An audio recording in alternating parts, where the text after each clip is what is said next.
It's harvest day at Orchard Point Oyster Company in Queen Anne's County.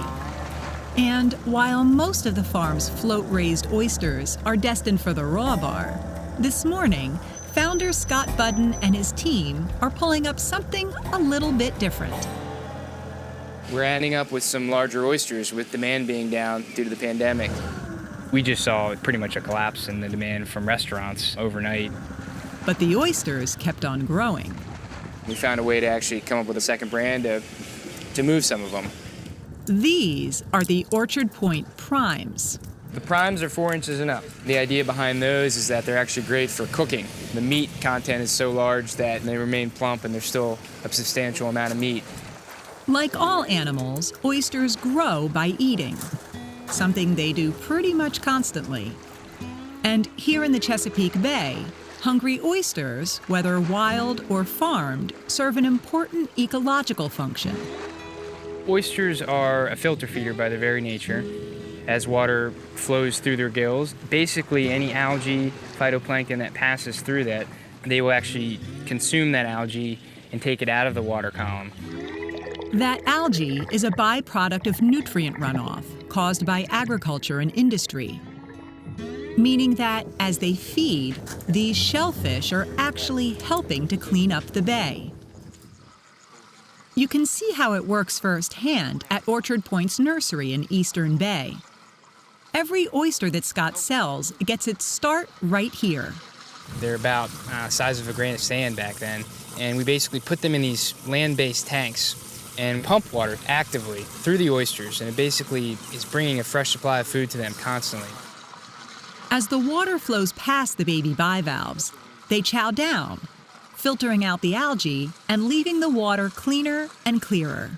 You can actually see all the way down to the bottom of the silo in individual oysters, so you know that they're feeding, they're doing their job.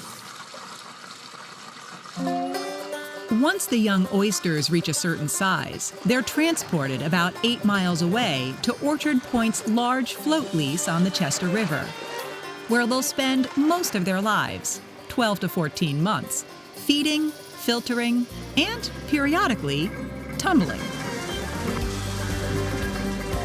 Believe it or not, all of this bouncing around helps improve shell strength, cup depth, even the texture of the meat. We are the only oyster farm, Orchard Point is, on the Chester River currently that is doing oyster farming in contained gear. But up until the 1800s, these waters were teeming with wild oysters. Since then, centuries of overharvesting and disease have taken their toll. And today, the oyster population in the bay is less than 1% of what it once was, which spells trouble for water quality. But the state's growing number of oyster farms might offer at least a partial solution. 2 years ago, we planted 4 million oysters. Last year, we planted 5 million oysters. Roughly about 6 million or so oysters in the water right now. Suffice it to say, when you start adding up millions of oysters like we have in the water on the farm, it's contributing to water quality for sure.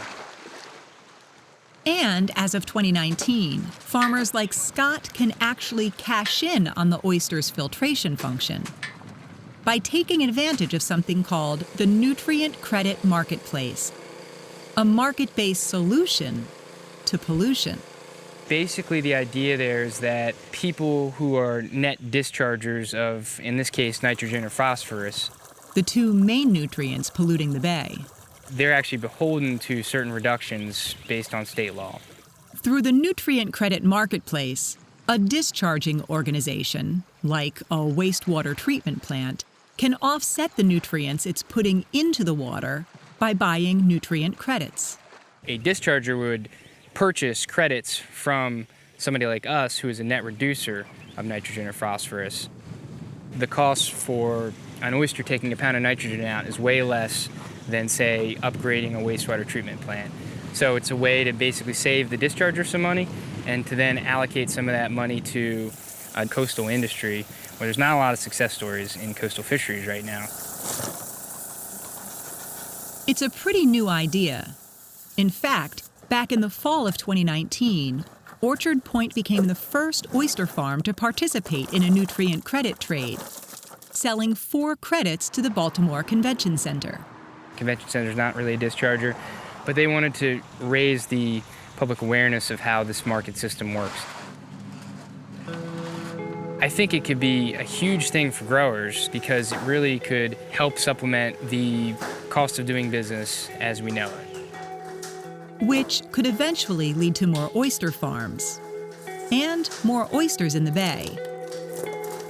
Of course, when it comes to bay cleanup efforts, there's no one silver bullet. But that's okay.